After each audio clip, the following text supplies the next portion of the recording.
አልተዘዋወረችም። ከባለፈው ክፍል ይቀጥላል። አረገዝኩ። ህይወት ቀልድ አታውቅም። የባልየው ሲገርመኝ ነፍስ አልባ ስጋዬ ውስጥ ሌላ ነፍስ አደረ። ካገባው ከዓመታት በኋላ ነበር ያረገዝኩት። ያገባሁት ከሆነ ሰው ለመሸሽ እንደሆነ ሁሉ ያረገዝኩትም ይሄን ሽሽቴን ሙሉ ያደርጋል በሚል ስሌት ነበር። ባለቤቴ ከአሜሪካ ተመልሶ መጥቶ እኛ ጋር ወዲያ ወዲህ እያለ ሰርግና ምላሽ ሆኖለታል። በጣም ደስ ብሎ ስለነበር የሚይዘው የሚጨብጠውን አያውቅም። እኔ ግን ብሽሽ እያለብኝ ነበር። እንደ ሴቶቹ ጧት አላስመለሰኝም፣ ምግብ አልዘጋኝም። እንዲያውም በህይወቴ እንደዚያ ሰሞን በልቼ አላውቅም። በቃ ቁጭ ብዬ ያገኘሁትን ወደ አፌ መላክ ሆነ። እርግዝና ከሚለው ቀጥሎ አይምሬ ውስጥ የሚቃጭለው ማስወረድ የሚለው ቃል ነበር። ያስጠላኝ ብቸኛ ነገር ባሌና የቡና ሽታ ብቻ ነበር። ሳወራ ይደክመኛል በሚል ሰበብ ባሌ ጋር ለዛ ቢስ ማስመሰል የሞላ ወሬ ከማውራት ዳንኩኝ።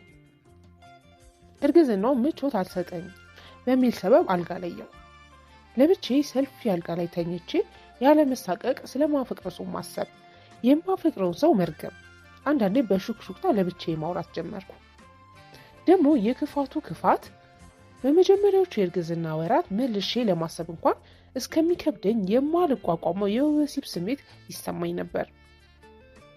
ቤተሰብ የተረገዘው ልጅ ወንድ ነው ሴት እያለ ይነታረካል። አባቱን ይመስላል እናቱን እያለ ይተነብያል። ሲወለድ ሊያዩት ምን ስራ አስፈታቸው? ወንድ ይሁን ሴት እኔን ይምሰል ይህን አብሬ የምኖረውን ሰውዬ፣ አሊያም ዘመኑ በቴሌቪዥን የሚታየውን የቬንዙዌላ የተባለች ሀገር ፕሬዚዳንት ግድ አይሰጠኝም እላለሁ ለብቻዬ። ለጊዜው እርግዝናዬ ደስ ያለኝ ለረዥም ጊዜ እረፍት ወስዶ ከአሜሪካ ከመጣው ከዚህ ባል ከተባለ ፍጡር ፈቀቅ እንድል እድል ስለሰጠኝ ነው። ጠልፎ በግዳጅ ያገባኝ ይመስል ምን አይነት እናት እንደምሆን አላውቅም። ለምን እናት እንደምሆንም አላውቅም።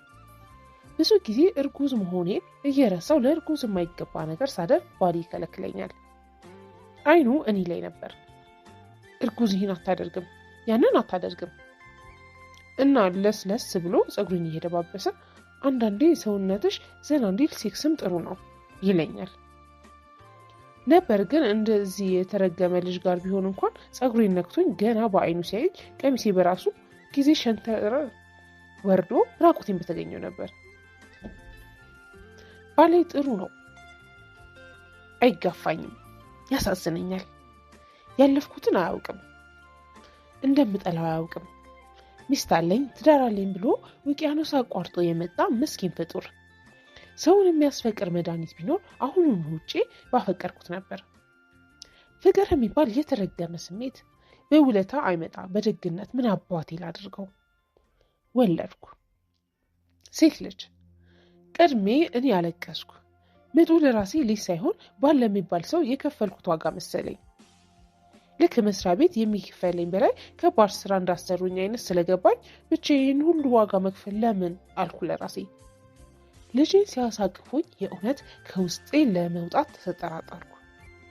ግን አንጀቴ ተንሰፈሰፈ። ትዳር ልጅ እንደ ቀልድ የተሳፈርኩበት የህይወት ጀልባ በቀስታ ያንሳፈፈች ወደ ውቅያኖስ መሃል የወሰደችኝ።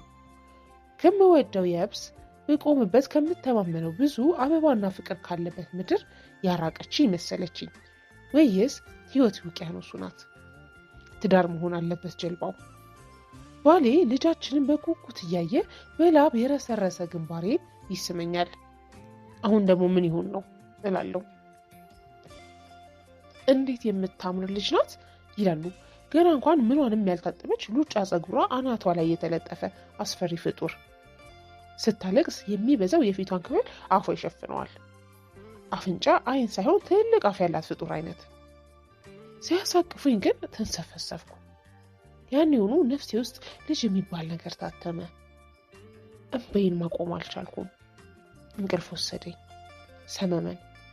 እናም በሀሳብ ደሜ ሳይደርቅ ያ የተረገመ ልጅ ወዳለበት ወደ ነበረበት በረኩ፣ ወደ ላፍቶ። ቸልተኛ ፊት ልጄን አቅፌ ቆምኩ። እርግማን ነው። ባለቤቴ ከስሬ አይጠፋም። አባባ የኔ ምስኪን አባት ልክ እንደ እናት ለወልድ ሆስፒታል ከገቡበት ቅጽበት ጀምሮ አልተለየኝም። ከወለድኩ በኋላ አባባ ሰው ጉድ እንዳይል አፍኖት ነው እንጂ እንባ ሲተናነቀው ታዝቤ ነበር። በጣም ነው ደስ ያለው። በኋላ ነው የገባኝ ልጄ ከእኔም ሆነ ከአባቴ አንዲት ዘለላ ፀጉር ሳትይዝ እናቴን መስላ ቁጭ አለች። እናቴን ወለድኩ ብል በትክክል ይገልጸዋል። የጥቁር ቆንጆ። ይህን እኔም ገረመኝ። አባባ በቀስታ ሰላምዬን ቁጭ አለ። አይኖቼን ጨፍኜ በሰመመን ወደ ኋላ ተጓዝኩ። ወደ ኋላ። እናትሽ የት ሄደች? እናቴ ቆንጆ፣ ዘናጭ፣ ሳቂታና ደስተኛ ሴት ነበረች። በዚህ ዕድሜ እንደዚህ ነበር የማስበው። በጥቁር ቆዳዋ ላይ የሚያማምሩ ነጫጭ ጥርሶች ያስደነግጣሉ።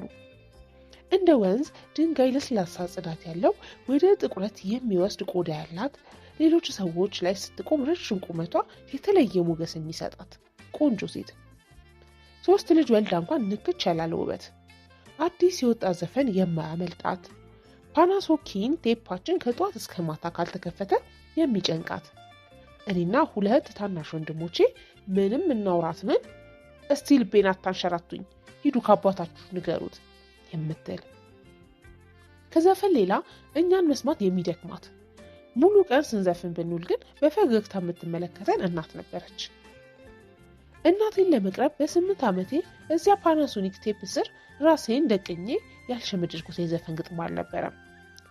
ዘፈን ወደ እናቴ መድረሻ ድልድይ ነበር። ወይ የድምጿ ማማር ደግሞ ትልና የቀለበት ማዕት በተደረደረባቸው ለ60 ጣቶች ጉንጮችና ጉንጮቿን ይዛ ከንፈሬን ትስመኛለች። የእጇ ልስላሴ እስካሁን ይታወሰኛል። የእናት እጅ እንዴት እንደዛ ይለሰልሳል? ተይ ይሄን ከንፈር መሳም ይላታል አባባ ደስ አይለውም። እንዴ ምን አለበት ትልና እንደገና ከንፈሬን እል በሚመስል አሳሳብ። አባባ በቅሬታ ፊቱን ወደ ሌላ ቦታ ያዞራል። ወደ መስኮት፣ ወደ ወንድሞቼ፣ ወደሚያነበው ነገር። እዚያ ጥግ ላይ ወደ ተቀመጠ የሸክላ ሳህንና ብርጭቆ ወደ ተጨቀበት ትልቅ ብፌ ወይም ወደ ላይ ወደ ኮርኒሱ። መከራከር አይወድም። የአባባ አይኖች ሲሸሹ እናቴ በድል አድራጊነት ድምጿን ከፍ አድርጋ በጣም የምትወደን ዘፈን ይላል ጆጆን እያንጎራጎረች የምትሰራውን ትሰራለች። ብዙ ጊዜ የምትሰራው በእስክሪብቶ ካሴት ማጠንጠን ነበር። አባባ ጋር ብዙም አያወሩም። ስልቹ ነበረች። አባባን በተደጋጋሚ የምትጠይቀው ጥያቄ እስቲ እስክሪብቶ ስጠኝ የሚል ነበር። ካሴት ለማጠንጠን። እንዲያውም አባባ ከአባትነትም ከባልነትም በላይ የእስክሪብቶ ማስቀመጫ ዕቃ መስሎ ሳታየው አይቀርም። እውነቱን ለመናገር ለእኛም ለልጆቿ ያን ያህል ፍቅር ነበራት ብዬ አላስብም። በተለይ እኔ እንደ እናት ልቀርባት የምደክመው ድካም አሁን ላይ ሳስታውስ ያመኛል። እስካሁን በሕይወቴ የሚከተለኝ ድክመቶቼ ከእርሷ ግድ የለሽ ባህሪ የተፈለፈሉ ቫይረሶች ይመስሉኛል። ፈሪ፣ ግራ የምጋባ፣ ሰው አብዝቼ የምለማመጥና በራሴ የማልተማመን ነኝ።